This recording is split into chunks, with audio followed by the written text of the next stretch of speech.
అందరికీ నమస్కారం. రేపు 2వ శ్రావణ శుక్రవారం. లక్ష్మీదేవిని ఇలా పూజిస్తే ఇక పట్టిందల్లా బంగారమే. ముందుగా వీడియోకి లైక్ కొట్టి మన ఛానల్ని సబ్స్క్రైబ్ చేసుకొని కామెంట్ బాక్స్లో జై శ్రీరామ్ అని కామెంట్ చేయండి. ఆగస్టు 1వ తేదీన 2వ శ్రావణ శుక్రవారం వచ్చింది. శ్రావణ శుక్రవారాలు చాలా విశిష్టతను కలిగి ఉంటాయి. శ్రావణ శుక్రవారం మహాలక్ష్మిని పూజిస్తే మీ ఇంట్లో లక్ష్మీదేవి స్థిరంగా ఉంటుందని, కుటుంబంలో సుఖ సంతోషాలు వెల్లివిరుస్తాయని నమ్మకం. స్త్రీలు దీర్ఘ సుమంగళిగా ఉండాలంటే తప్పనిసరిగా శ్రావణ శుక్రవారం లక్ష్మీదేవిని పూజించాలి. ఎంతో శక్తివంతమైన 2వ శ్రావణ శుక్రవారం నాడు లక్ష్మీదేవిని ఎలా పూజించాలో ఈ వీడియోలో తెలుసుకుందాం. ముందుగా ఈ వీడియోకి లైక్ కొట్టి మన ఛానల్ని సబ్స్క్రైబ్ చేసుకొని కామెంట్ బాక్స్లో జై శ్రీరామ్ అని ప్రతి ఒక్కరూ కామెంట్ చేయండి. అత్యంత పవిత్రమైన శ్రావణ శుక్రవారాల్లో లక్ష్మీదేవిని పూజిస్తే కోరిన కోరికలన్నీ వెంటనే నెరవేరి మహాలక్ష్మీదేవి అనుగ్రహంతో మీ ఇంటి ఐశ్వర్యం రెట్టింపు అవుతుంది. కాబట్టి ఈ 2వ శ్రావణ శుక్రవారం నాడు ప్రతి ఒక్కరూ ఇంట్లో దీపారాధన చేసుకోండి. ఆడవారు తెల్లవారుజామున నిద్ర లేచి ఇల్లంతా శుభ్రం చేసుకొని ఇంటి గడపలకు పసుపు రాసి ఇంటి ముందు ముగ్గులు వేసుకోవాలి. అలాగే మీ ఇంటి గుమ్మానికి మామిడి తోరణాలు కట్టుకోండి.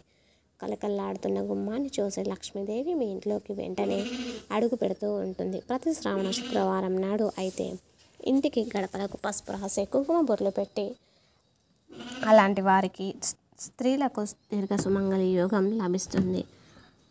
అలాగే పెళ్లి కాని అమ్మాయిలు గడపకు పసుపు రాస్తే మంచి మనసున్న అబ్బాయి భర్తగా వస్తాడు. ఇక ఇల్లంతా పసుపు నీళ్ళు చల్లుకొని దీపారాధన చేసుకోవాలి. ముందుగా పూజా గదిని శుభ్రం చేసుకొని మీ పూజా గది ఈశాన్యంలో ఒక చిన్న కలశాన్ని ఏర్పాటు చేసుకోవాలి.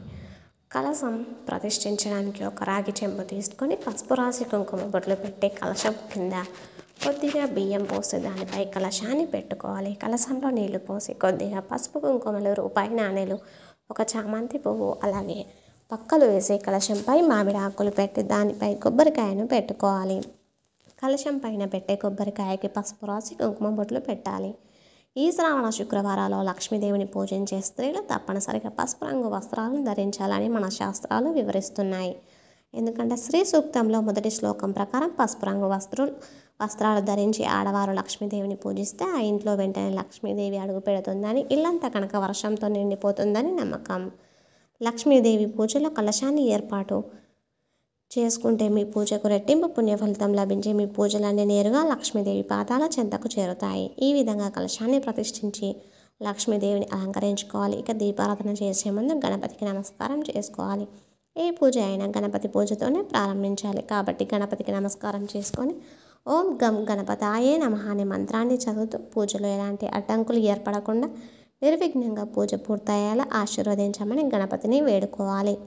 మీ పూజా గదిలో ఉన్న లక్ష్మీదేవి చిత్రపటానికి కుంకుమ బొట్లు పెట్టి గులాబీ పూలతో అలంకరించుకోండి. అలాగే మీ దగ్గర ఉన్న నగలతో అమ్మవారిని నిండుగా ముస్తాబించండి. అమ్మవారికి గాజుల మాలను సమర్పించండి. ఎరుపు రంగు మట్టి గాజులను కొని ఒక పసుపు దారానికి గాజులు కట్టి అమ్మవారి చిత్రపటానికి వేయండి.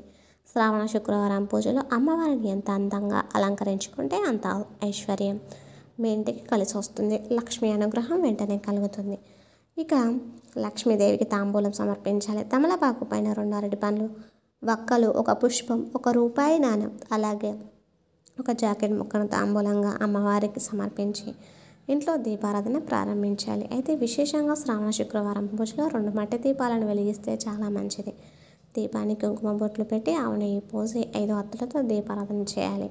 మట్టి దీపాలు లేని వారు ఇత్తడి కుందుల్లో కానీ వెండి ప్రమిదల్లో కానీ దీపారాధన చేసుకోవచ్చు. లక్ష్మీదేవి అష్టోత్తర శతనామావళిని చదువుతూ అమ్మవారిని పూజించాలి. అలాగే కనకతార స్తోత్రాన్ని కూడా పఠించాలి. ఈ స్తోత్రాలు చదవలేని వారు ఓం మహాలక్ష్మీదేవియే నమః అనే మంత్రాన్ని చదువుతూ పూలతో లక్ష్మీదేవిని పూజించాలి. ఇక లక్ష్మీ పూజలో అమ్మవారికి నైవేద్యంగా మీకున్న స్తోమతను బట్టి పులిహోర, వడపప్పు, పాయసం, గారెలు, బూరెలు, పానకం వంటి నైవేద్యాలను నివేదించాలి.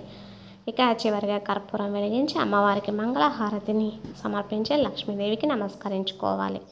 తెలిసి తెలియక చేసిన తప్పులను క్షమించమని అమ్మవారిని వేడుకోవాలి. మీకున్న కష్టాలను అలాగే మీ మనసులోని కోరికలను లక్ష్మీదేవికి చెప్పుకుంటూ నమస్కారాన్ని చేసుకోండి. చివరిగా 5 ప్రదక్షిణాలు చేసి తలపైన అక్షంతలను వేసుకొని మీ పూజను ముగించండి.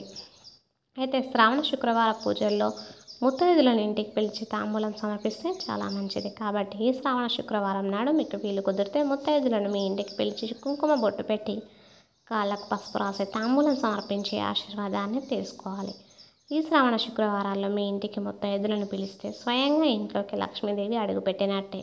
ముత్తైదులను ఇంటికి పిలవలేని వారు ఏదైనా అమ్మవారి దేవాలయానికి వెళ్ళి అమ్మవారికి తాంబూలాన్ని సమర్పించండి. ప్రతి శ్రావణ శుక్రవారం తప్పనిసరిగా తులసి మొక్కను పూజించాలి. సాధారణ రోజుల్లో తులసి మొక్కకు పూజిస్తే ఎంత గొప్ప పుణ్య ఫలితం లభిస్తుంది.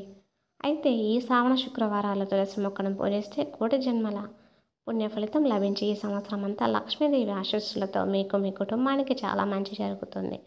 కాబట్టి ఈ శ్రావణ శుక్రవారం తప్పనిసరిగా తులసి కోటలో ఒక దీపాన్ని వెలిగించి తులసి మాతకు పసుపు కుంకుమలు సమర్పించి 2 అగరవత్తులను కూడా వెలిగించి తులసి కోటకైతే ప్రదక్షిణాలు చేయండి.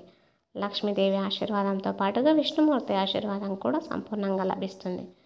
సాయంత్రం సూర్యుడు అస్తమించిన తర్వాత ఆడవారు మరలా తలస్నానం చేసి పూజ గదిలో ఒక దీపాన్ని వెలిగించి తులసి కోటను కూడా పూజించి ఇంటి గుమ్మం ముందు 2 దీపాలను వెలిగించండి.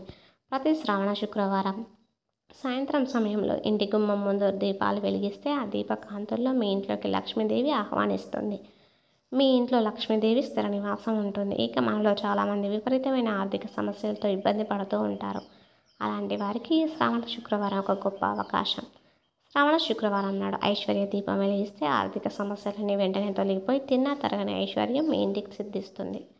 అలాగే కనక స్తోత్రాన్ని చదివిన ఆర్థిక సమస్యలన్నీ తీరిపోతాయి. విపరీతమైన లక్ష్మీ కటాక్షాన్ని కోరుకునేవారు ఈ శ్రావణ మాసంలో తామర విత్తనాలను తెచ్చుకొని ఆ తామర విత్తనాలను పూజించి మీ బీరువాలో పెట్టుకోండి. మీ ఇంటి ధన ప్రవాహం విపరీతంగా పెరుగుతుంది. మీ ఇంట్లోకి పుష్కలంగా డబ్బు చేరుతుంది. అంతటి శక్తి తామర విత్తనాలకు ఉంటుంది.